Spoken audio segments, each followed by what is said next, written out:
Greetings, fellow armchair Imagineers. Tiki here. And Blue Dragon 5. And welcome to... I'm just going to put this under Main Street Cinema because I have no other place for it. I'm sorry, Dragon. Welcome to the Main Street Cinema, the show where we discuss the finer points of filmmaking. Dragon, this is probably something we should have talked about before we went on air. Like, what category is this under? Oh, no, my brain just panicked at that as we were going on air. But... whatever, folks, we are live. We cannot stop the broadcast, so you will figure out what this video is under, but that's not the point of it, is it, Dragon? No. The point of this video is to talk about Guardians of the Galaxy Volume 2!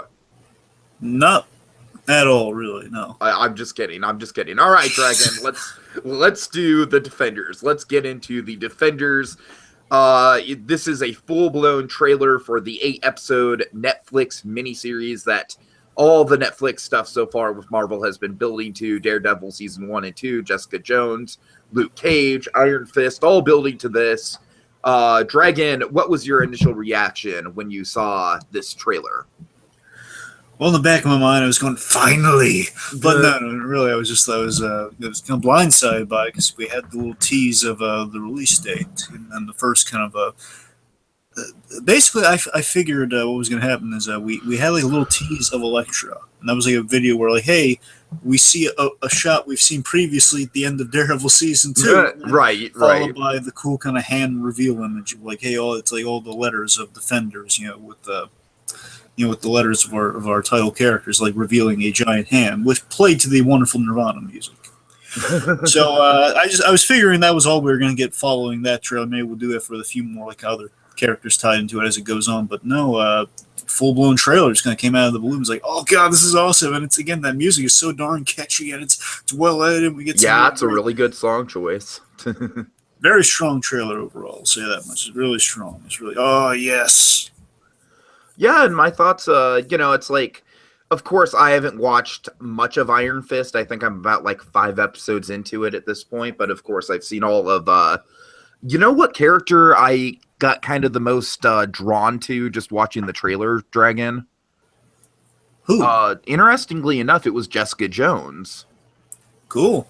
I'm really interested to see Jessica's arc in all this. Of course, it looks like Luke and Claire are very much an item right now in this show. And of course, Jessica and Luke have some pre-existing tension between the two of them. And I'm excited to see what Daredevil brings to the fold as well. And look at Danny Rand. Look at Danny Rand just off to the side. Like, he knows he's not even supposed to be here.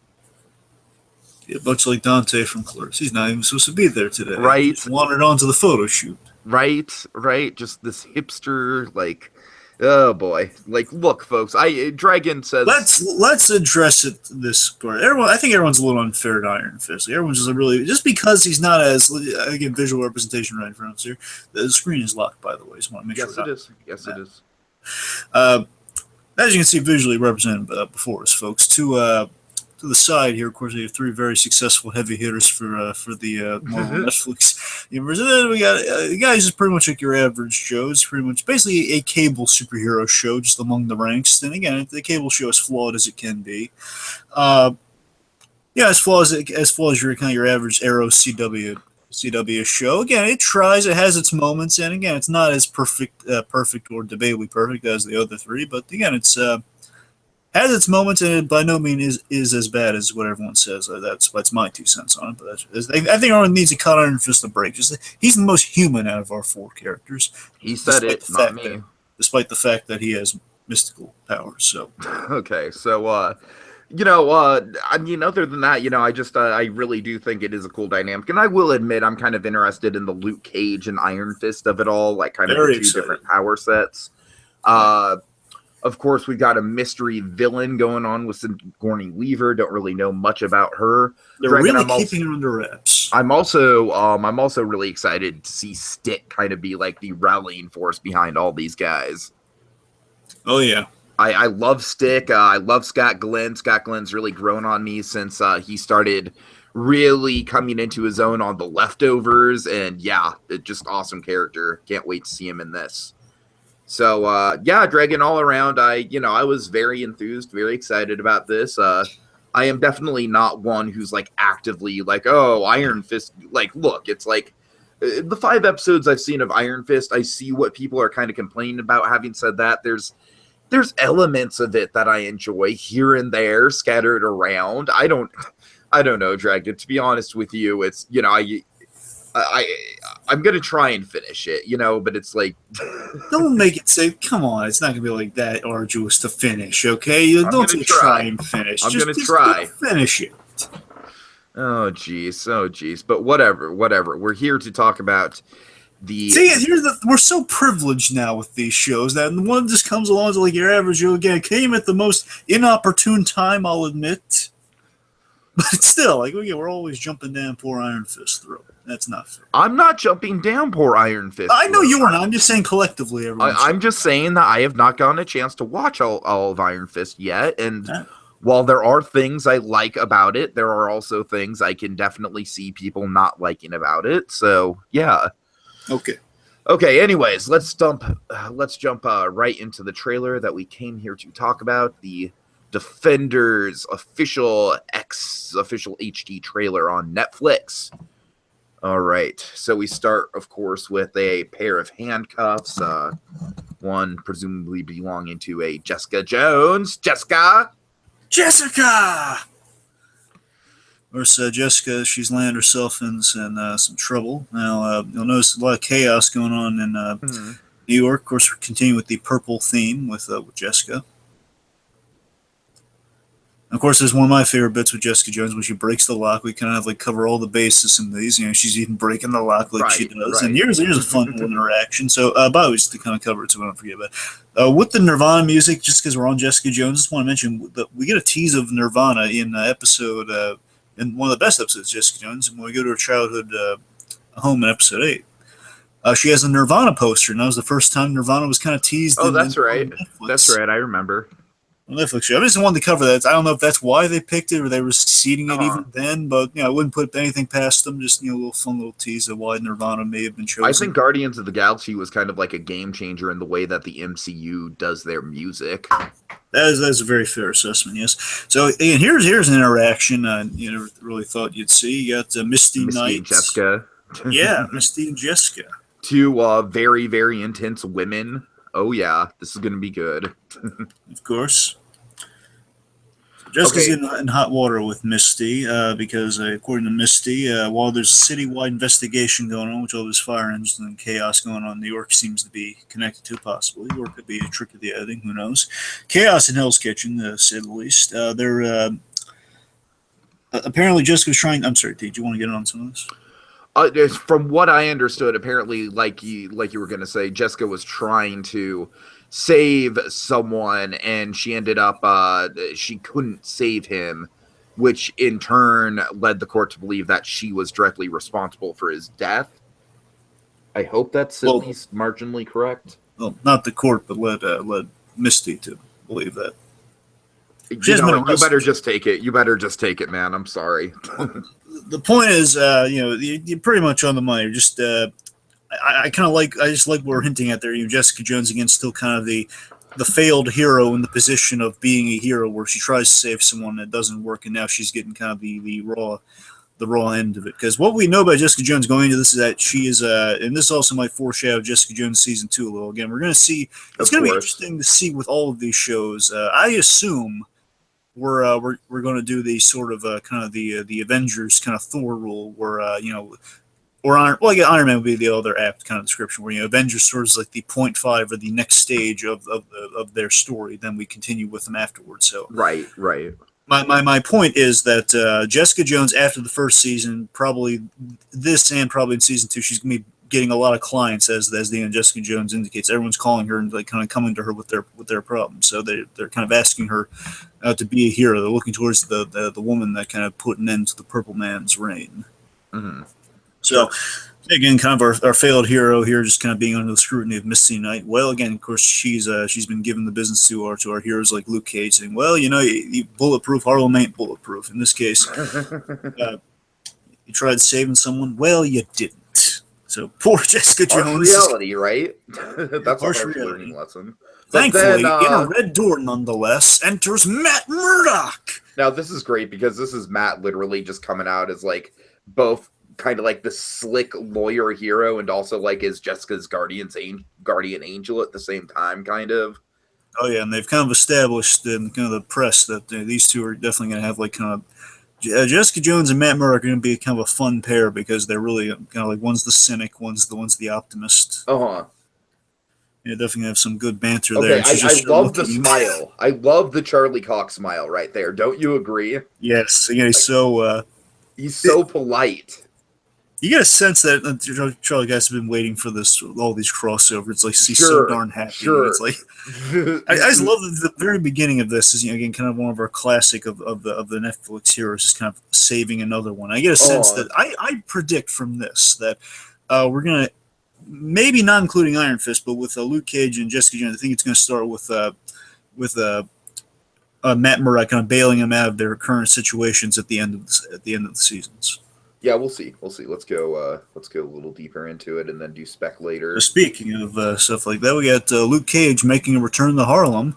Of course, and the big cliffhanger at the end of Luke Cage season 1 was him going to Seagate, right? Yep, and I believe Matt's going to have something. Again, I think we're just going to have kind of basically the way we open the Avengers. I honestly wouldn't be surprised if Luke getting out of Seagate via Matt's help happened off season, like off camera in between Luke Cage season 1 and this. I'm part of me is thinking we're going to see it like the beginning of Avengers, where the Shield agents kind of went, Black Widow and Coulson just kind of went around and kind of like got in contact with. I think we're going to have like one of those montages with Matt Murdock. Maybe. Okay. So Luke's turn up. Of course, we have a classic pillar of the Luke Cage show coming up visually, passing the barbershop, which most likely will become Heroes for Hire, the headquarters of the Defenders, maybe. Who knows? Like I said, it looks like Claire and Luke are very much being intimate with each other right now. Yeah. So things have worked out. We know they've been corresponding in Iron Fist, to say the least. Mm-hmm. We know like, these two have still been keeping in contact really close. And of course, we're mirroring some shots from Jessica Jones with a lot of these kind of exterior shots. Sure. Let's see. So again, Luke's returning to Harlem with Claire. Now, here's something I'm interested to see how it's going to work out because she's questioning how Luke's going to be. She's asking the question of how Luke's going to lead an actual life if he's becoming Harlem's hero. Right. And of course, it's kind of opposite of what she's the one who encouraged him to become Harlem's hero in the first place. You got to wonder, what's making her question this now. Well, I think it's just kind of like the line of danger he's putting himself into, and how notable the Defenders are becoming in their own right. All I'm hoping is that we. I guess what I'm saying is I hope we don't fall into like kind of a sort of like a faulty logic of okay, well she was all this, she's all go for this. Like I hope it's not like a difference of series. Like now she's kind of made a total 180 from where she was. Right. I hope it's going to kind of correlate with like a character arc and not just be like a random. Well, now she's not into Luke Cage becoming a hero at all. Oh, we shall hope. Which would not bode well for her. No. Yeah, Luke wants to help people, which again, just him saying that just fills me with glee. Luke Cage wants to help people. Yes. We get a glimpse at. It goes by real quick. It's really hard to tell. I believe we get a glimpse at Colleen Wing based on her sword. Is Danny and her entering a building? It looks like. Okay. Yeah, right there. Yeah. See, there's a hand. Yeah, well, there's like a sword, like you saw like the end of the katana, which suggests it's like her wooden sword thing. Sure. Anyway. Right. So, of course, Danny entering a building here and chasing down a perp. Oh, yeah. But, again, it's a perp that Luke Cage wants him to stop beating up on. And then we have the big meeting we're waiting for. We got Iron Fist meeting Luke Cage. It's a big moment. I've been waiting for this one. Oh boy. And then we have the fist moment. Well, what's up with that glowing fist? And then, oh boy. I don't know what's up with that glowing fist dragon because I haven't seen it yet. But still, you've seen him do stuff like this, though, and oh boy, it's so fun. And we mirror the shot from Luke Cage for the first episode of Luke Cage when the guy broke his hand, but not this guy. He's got an iron fist. Luke Cage actually gets hit. Oh my god! Oh my god! And then this interaction is what I've been waiting for. Just like, I'm the immortal Iron Fist. But what? Like someone calling Iron Fist out, like, your gimmick's a little bit silly, bro. You know that, right? You know, in the comics, you had an afro, right? Oh God. Called Power Man. So, what's great here is I love that Claire is the mediator. She's mediating, kind of like Captain America between Iron Man and Thor from the Avengers. Sure. I don't mean to keep going to the Avengers comparison. I'm just saying it's kind of the Avengers-like event for our Netflix. Look. This is the Avengers of the Netflix universe. I mean, that's what I'm saying. There's no way around it. You can't like talk about it without saying that. That's what I'm saying, right? I mean, I'm crazy. Yeah, no. I totally. I'm on the same bandwagon here. This is definitely an Avengers-style team-up thing. But that's like a thing with Claire. It's just reassuring right off the bat. Okay, Claire's just kind of pointing out, I know all you guys. I've tended to all your wounds. All right, guys, just stop fighting each other. Let's get on with it. Just don't act like children, please. Yeah. So basically, what we have here is Stick kind of summarizing our team here as we get some really cool kind of single shots here. We have the Devil of Hell's Kitchen. Mm-hmm.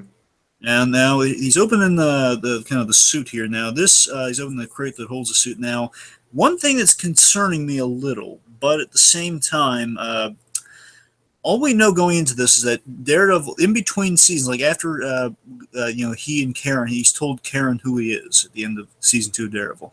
We know going forward that he's going to be hesitant to put on the suit. He's going to be hesitant to become Daredevil again, at least to the level that he was. So what that entails, I don't know. I just hope at some point he does wear the full costume in this show, because right now it looks like he might be hesitant to put on the costume given I think it's going to be a couple episodes of an arc. I'm not really worried about it. I'm sure we'll get the full suit. I was saying, like, all the marketing, we've seen him outside the suit.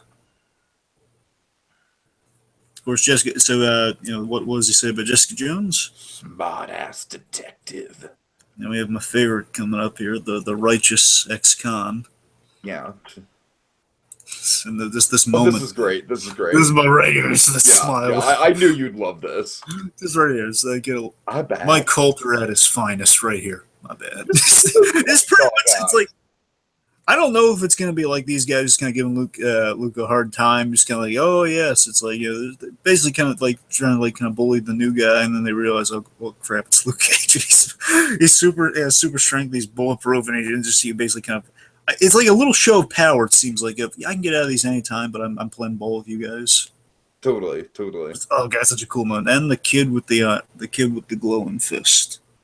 It's just a fun way to boil down Iron Fist. That's kind of what they're looking at with Iron Fist. He's gonna be the plucky kid, just kind of new to the world. Which, you know what, I'm kind of fine with, because it kind of fits with like everyone's general opinion of him, anyways. Yeah, which is fine. Look, I'm saying, like, we can all agree that Luke Cage, Jessica Jones, Daredevil, it all kind of seems like it fits together really well. Whereas, sure, there's outside elements of Daredevil and stuff like that fit into Iron Fist and the mythology and everything. But I think just as a character, as Danny Rand, I very much think that Danny Rand is the outsider of this group. Now, before we talk about the shot that's before us, one last thing I want to hit with Danny Rand is that what's kind of cool that Mike Coulter has kind of revealed in interviews is that the two of them, we found the classic Power Man Iron Fist dynamic is going to be a level to it will be kind of the experience, because Luke, out of all of them, is probably the most mature of the team. Luke's been through the ringer. He's been through. Well, that's definitely something that they need to focus on. If Luke and Iron Fist don't have a lot of screen time together through this, that's going to be a huge missed opportunity, because that's just gotta lay the groundwork going forward for new stuff you can do with the Netflix. Like essentially what they could do is they could kind of still have Iron Fist and still have Luke Cage, but spin them both off into an entirely separate Heroes for Hire show. Which would be absolutely fantastic. But you see what I'm saying? Like, just the form of the dynamic we might be getting with the Heroes for with the Heroes for Hire show. Again, the idea Luke is kind of the wise mentor to a young kind of brash Iron Fist. That's kind of the dynamic they're going. The kid's kind of like hit first, ask questions later, and Luke Cage's like, there's times to hit and times not to hit, kid. Right. And of course, Elektra's back. Yeah. Hello, Matthew. I am done bathing in the blood, Matthew. I like to come out and play. I got all sticky and sleeping in liquid like first Daredevil in 2003, and I'm just tired of it now, Matthew. So yes, why is the earth shaking, Matthew? No, of course we have some major destruction going on. Yep, and of course, big scene here again. I freeze framed as much as I could, so don't even bother. It's really hard to tell what the thread is in this scene. Is it really? Okay. Well, it's something that even knocks Luke Cage down. So that's a big deal. And what is it? It's Sigourney Weaver. Oh my God! It's Ripley herself. Wow. So just again, so the gag in this show is, and we'll speculate later on. Sigourney Weaver. All we know about her character is that her name's Alexandra. Alexandra. Alexandra, no last name for again. They don't want to give it away at all. If it's like they change the first name, they have a very iconic last name. Point is, Sigourney Weaver, as she's a super powerful figure that they say dwarfs that dwarfs the Kingpin in this series. Oh wow! They're really building her up. They're saying again, she's kind of they have to really build someone up. That's why Kingpin's not appearing in the series. They don't want to overshadow her. Sure, makes sense. They need someone who can feasibly surpass, if not measure up to Wilson Fisk. That's a big deal. So they're really building up Sigourney Weaver. And she does look really awesome in this trailer. I gotta tell you, she looks all business. I don't want to get in the crosshairs of Sigourney Weaver. And we have Stick, good old. Get your shit together. Yeah. Now again, we've been building this ever since Daredevil. There's a war coming to Hell's Kitchen, of course, which has arrived, and all the Defenders kind of teasers and stuff of just the Defenders logo. It's been like these four guys aren't near ready for this. Mm-hmm. Okay, let's see. Is this some more action with Colleen? This is either Colleen. It's really hard to tell from the watch. It could be Elektra getting back on her feet. But they don't really seem to be dead, so I think it might be Colleen. Okay. It's a guess. Because again, it goes by kind of quick too. Folks, the rest of the shots, bear with us, are going to go by pretty damn quick. But let's see. You got some cool action. They got real kind of passed real fast. It was like Matt Murdock and red lighting. Right again, we're doing the thing from Daredevil season 1. I saw it. Red lighting. Where is it? Yeah, you're right. It does go by super fast. There we go. Red light. All right, that's about as good as I'm going to get it. I'm just saying, again, we're harkening back. Again, it seems like Defenders is going to be a celebration of how far we've come in each of these shows. We have some very visual homage. There's a cool shot right there, all four of our guys. In a most likely kind of an Iron Fist-centric location, perhaps a Chinese restaurant, if it's tying into kind of the Chinatown aspect of Iron Fist. I'd like that. I can get into that. And, of course, there she is. Yeah, the connections you have, the more connections you have, the easier it is to break you, or I believe the line is. Which is very much saying something that we know is pretty much all of our supporting characters from each show is going to be in this. It is going to be worked into the show somehow. And with that said, I think all of our guys are going to be targeted, which is going to put a target on our heroes. And this shot! Oh, I love CT guy. I don't know what it is. I love it when the collapsible batons come out. I love it when that happens. That's such an awesome, handy weapon. It's always going to be a cool, power to it. And I just love the fact that she's armed. All the guys at her big boardroom table are armed with the collapsible batons, and they're ready to do damage against the heroes. That is right. God, that's awesome. And then we build to it with this fun gag here. And Matt is masking up, kind of again like Daredevil season 1. Elektra seems to be the theory is that Elektra's going to be the bodyguard to Alexandra. Oh, okay. That'd be interesting. And of course, what we build to here is the best part of the trailer. As the "Come As You Are" is the Nirvana music's building to a head. It's tied into the score, and we have this cute little scarf gag. You look like an idiot. It's your scarf. Funny. And we have the Avengers of hallway fights that we've been building to for each of these. Are you ready? Yes. Okay, so you want to go play by play through this? Luke's throwing guys through walls like he does. Again, more collapsible baton action. Of course, Jessica's kind of blocking casually, and these guys don't stand a chance against her. She's kind of driving she's kind of clearing the path moving forward, which is kind of neat. Well, in the background, our guys are picking up the stragglers, and Matt's definitely kind of in the back tune to maybe Elektra if she's... again, we're not quite sure what side Elektra's on in this moment, but then again, she was fighting Matt in the hallway, so it's hard to tell. And we got Luke there, and again, this is the culmination of four different series right here. Just all good. And we built a different hallway fight scene in each of these series, and it's the Avengers of hallway fights. It's the best way to describe it. It's so awesome. 4 supers just gonna deal with fighting in a hallway. And we threw a lecture in there just for good taste, because why not? The camera loves me. Yes, it does. Yes, it In does. my red finery. Everyone loves me in my red finery. Oh God. Red and black finery. Oh, Jessica, man. don't be jealous, darling. I do love Iron Fist Kung Fu move right there. Oh yeah, and he's doing pretty the. effective. Let's say this now. You've seen this. This is episode 2 of Iron Fist. The his hallway fight is was a great one too, because he had the most narrow of hallway fights. Yeah, And he would do that sort of stuff where it's like kind of climbing up on the wall to hit people because they're like so narrow. Mm-hmm. And all of our guys are gathered around for a nice little pleasant meal at that restaurant, presumably before Alexandra crashes the party. Mm-hmm. Kind of going through the bona fide, bulletproof, blind ninja. And whatever Jessica is. Just like, come on. You couldn't think of anything better than that? Classy. Yeah, come on. He's a kick-ass private eye. That's what she is. Anyways. Very true. Luke, he's just like, ho, yeah. Good old Luke Cage. Okay. August 18th, the day of which... Okay, Dragon. So let's get into some brief speculation then. Yeah.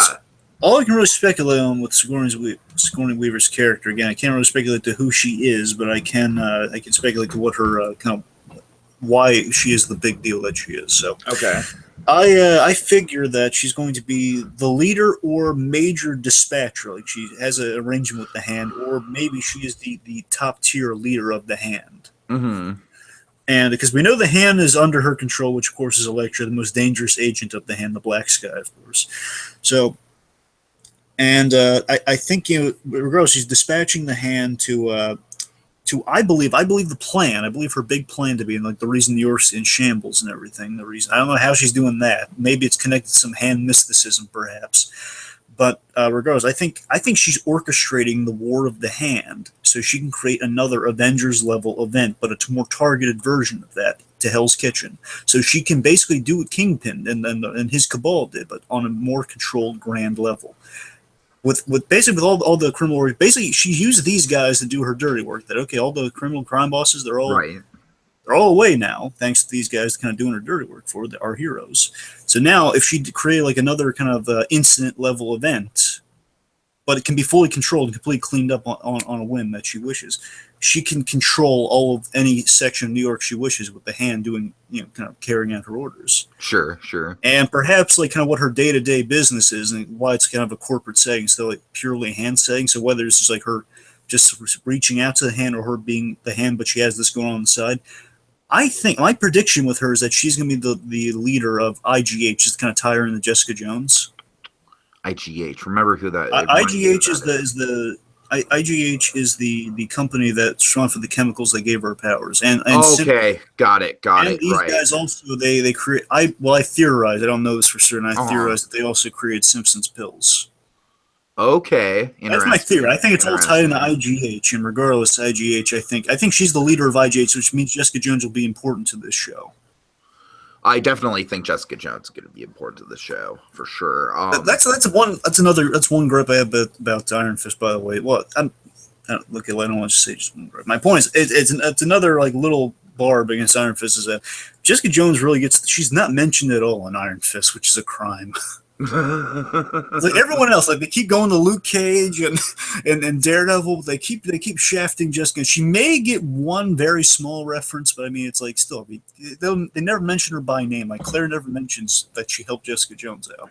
Right. Which really bugs me, but that's all my speculation really going into this. That again, she IGH in the Hand. That's where it tells. Okay, I have a couple things. Dragon, I'm envisioning the first few episodes of the show going a little bit differently than you are.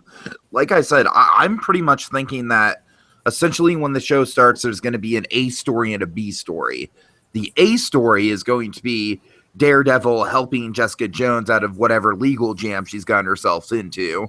The B story is going to be Claire and Luke reuniting with Danny Rand, Luke and Danny Rand meeting for the first time. And then by, let's say, episode 4, Daredevil's out of prison, or Jessica Jones is out of prison. She's out of her legal trouble, and it kind of gets like we get a flashback that reveals some of what Matt Murdock did to help Luke Cage get off at the end of season 1 of Luke Cage. Like immediately afterwards. And so essentially by the end of those first 4 episodes, Dragon, I'm picturing kind of like the group coming together and Matt Murdock, of course, being the patriarch of that. And Danny Rand, like you said, kind of being the weird skinny kid on the side that Luke Cage is carrying along because he's sort of intrigued by him. Mm. So what do you think? Well, let me throw some of the ideas I think I just think the order of it's a little off. I just let me see if I didn't really give this a try. Let me see if I can spitball it here. Like okay. What I think the 8 episode kind of model is going to be. The very least, at least the beginning. So what I have no idea. What I'm saying is I have no idea what the last 4 would be. What I'm pitching is like the first 4 that would get us into the direction of like, okay, this team has officially like come together and formed, and we know a lot about each of these people and their dynamic with each other. Right.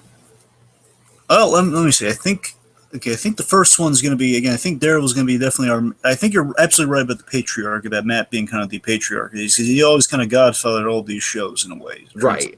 So I think Matt's definitely going to be kind of our backbone of all of the team. So I think, kind of the proverbial Iron Man of the team. I don't want to get into comparisons because technically. No, that's fine. Yeah, proverbial Iron Man's fine. Point is, I think for episode 1's gonna be Matt just we're gonna check in with Matt to see things again. Maybe he's hesitant to put on the suit again, but he's gonna help out. Claire's gonna ask him to help out Luke, and in the B story, I think is gonna be I think A story is gonna be Matt helping out with Luke, which we'll then check in with Luke, see what's going on. B story will be Jessica Jones getting in hot water, and honestly, I don't imagine we're gonna start with Iron Fist. We might have like a quick little shot of Iron Fist, maybe just like at least random in industry, see what's going on there, maybe. Right. Again, I think that might be. I would expect kind of a meta thing of we got to ease you in the Iron Fist. I think that might be kind of the kind of the meta thing they might be doing. Otherwise, they could just charge into it and say, and here's also what Iron Fist like. Claire makes a call to Danny Rand. That's how we check in with him, and we'll set him up for the rest of the story. So, episode 2, I think is we're going to open that with the Matt then jump into Jessica Jones's rescue, and then Claire and Luke getting closer together, and then they're going to start their story. And then I would say by episode 3 is when we're going to have our big Luke Cage kind of Iron Fist meet. Okay, I can see that. I'm trying to think of when let's see, episode 4, and broadly, I'm just getting broader here. So episode 4 would probably be the I want to say the Stick episode. The Stick episode could be like, okay, that's when Stick I could see that, yeah, because that'd be the midway point, and Stick kind of puts a mission statement to all this, so we have a clear goal going forward, right? Yeah. It would probably be okay, maybe like if not 4 and 5 would probably go like this. 4 would be like, okay, they're all hanging out now. For some reason, they're all kind of getting together. They're all kind of discussing things. Then at the end, Stick's going to come in and kind of tell them, okay, there's something big's happening here. Like you guys aren't even ready for this. You gotta get ready. And then we'll introduce Alexandra. It's like we'll build her subtly, and then at the very end, like we got a threat coming. We'll tease, kind of like how we tease the Kingpin, Alexandra. Right. And then the following episode, then we'll start off with Alexandra. We'll get to know kind of her plans, and at the end of that episode, then we'll introduce Elektra. So let's say that's about 5. So okay. 6, 7, 8. Okay, 6 will be the beginning. We're going down this, dude. We're doing it. Let's go. Okay, let's see. 6 should be okay. The Stick's kind of walking through a battle plan of look. Right. All right, here's what we got to do. I also think at this point we really need to get more on Sigourney Weaver. We really need to like kind of focus on her. Maybe have one member of the team go on a small solo mission, and they get caught up in it, and maybe things go badly. Iron Fist. I'm not just saying that because of, again, that's just, I was the one who was trying to be nice to Mr. Danny Rand, but no, you just want him to be the red shirt. I see how it is, Dragon. No, but imagine this. Imagine how cool this would be. Danny just kind of goes in, fist blaze him, and then Luke kind of saves him at the last minute, but of course they got to, then we have the famous name Claire's tending to him. Right. But and no, I what I'm saying though is I do think eventually it'd be cool to see like one of the 4 heroes in the captivity of Sigourney Weaver, and so that way we get more into her society. You know what I mean? Right. I'm gonna throw this out there. I think because we can't exactly have her episode 8 because that'd be the finale. Right. Episode unless 5. they wanted to be really literal. Be episode 5. Okay, that's fair. I'm predicting 6 for that. I'm thinking 6 might be our episode. Maybe they'll go the Game of Thrones penultimate route. Maybe, or Better Call Saul would be my account. Dragon, would you please explain the episode 8 thing? Okay, real quick, folks. The episode 8... Just for the uninitiated. Again, we've spoiled a whole bunch of plot points, so I hope we don't have any uninitiated here. But just the point is, in the Netflix shows, there's a recurring thing. There's usually a really great standout episode, usually followed by kind of a great compliment or reversal of that excellent episode, either before or after. The point is, in Daredevil season 1, it was episode 8, the Big Kingpin episode, kind of going into his origins stuff. He was the focus. Jessica Jones was the big Purple Man episode. It's not always tracking the villains, but usually it does. With Luke Cage, you can make an argument for Diamondback when he enters the fray because we build to him, but otherwise you could say it's pretty unanimously the Cottonmouth backstory episode, which would be 7. Yeah, that's when things start to get complicated when we kind of go outside the episode 8, but it's always just kind of it's like we have a really standout episode. Iron Fist, I would say 6. Iron Fist, it gets really murky with Iron Fist. Fair enough. It's like it's not directly. Again, we kind of threw the numbers out the window with Luke Cage going on, and again, it's with Daredevil season 2 was episode 9. But oh god, it was episode 9. Oh boy. Anyway, good memories. Let me see. What was I getting at? So again, I think 6 might be our episode. Let's see. I think honestly, I think the awesome hallway fight. I think that might be. The way I'm going about it now, I'm going to say that's going to be the penultimate episode. That'll be 7. Okay. Honestly, I kind of part of me just really would love it if they surprised us and they made that like episode 4 somehow. No, that's what I was kind of more leaning towards, Dragon. Actually, is because I don't necessarily think they give away the visuals of like one of the final like penultimate fights. But if they gave away the really cool visuals, like episode 4, we're guessing would be around when the team comes together, I think that'd be very appropriate for us to see like their first like big epic hallway fight together be around episode 4. So I'm just exactly. I'm just saying, hey, it's going on the speculative path. I think that's like where we'd have to place it. But you're right. Personally, I'd love to see it like really early on, like round 4. It's just where I'd love to see it somehow. But, Sure. Again, like 8 would of course be our big epic finale. That's when they decide to kind of form a team, and I think, I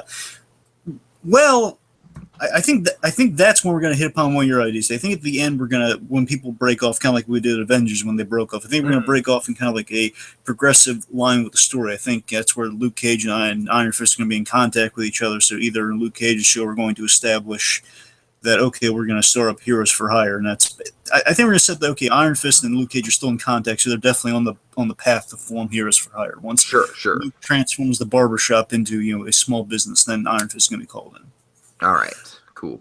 And I think Jessica Jones and Daredevil, they're going to be. I think they're going to be on better terms by the end. I think she's going to have more respect for him and stuff. And I think episode 6 is. The thing with 6, the reason I kind of built up 6 too is not only the reason that might be our episode 8, I think it's when things are going to be at their worst for our heroes, and they're going to have to really kind of be challenged as a team. All right. We'll see if any of this actually comes true, folks. It's still a whiles off. This is going to be dropping in August, of course. I'm sorry. One last thing. Okay. I think Jessica Jones is going to defeat our bad guy. All right. Cool. Sorry. I didn't mean to like go into the spiel early. So Dragon, we've still got half of Luke Cage to cover, and also we're still in deliberation about what to do with the format of Iron Fist. What to do? Seriously, it's a dilemma, folks. It's not a dilemma. Wait. Not. What would it sound like if Elektra said, "It's a dilemma"? It's a dilemma. No, it's not. It's not any sort of like funny pun name. It's more of just like, oh god, we genuinely don't know what to do. So, but in the meantime, so many. But in the meantime, folks, I really can't wait for this show. I will watch Iron Fist. I'm gonna give it a chance. I have liked what I've seen so far, as I said, there's also elements I don't like about it, but I'm willing to push through. I'm willing to push through the story, and just so I You know all have the to, Tiki. You just have so I to. know just so I know all the Iron Fist connections, and just so I know his character arc as much as I can. And as far as all the other three coming together, like I said, I'm very stoked to see the Matt Murdock, Luke Cage, Jessica Jones, Claire Temple, all these guys, Elektra, of course, just everyone kind of coming full circle. It's going to be a fun ride. Oh yeah. All right, and any final thoughts on your end, Dragon? It's going to be real fun. No, I'm very much looking forward to this thing. I keep finding myself watching this show, just watching as the music kind of again the Nirvana kind of blends into an awesome theme, and it's just gonna be like that hallway. I keep coming back to the hallway fight, and just as they're taking names. Yeah. God, it's great. Yeah, should be a lot of fun, guys. Thank you for joining us. And in the meantime, don't forget to pack an extra pair of ink for that Iron Fist tattoo. What? I like the Iron Fist tattoo. It looks very nice on you, Danny.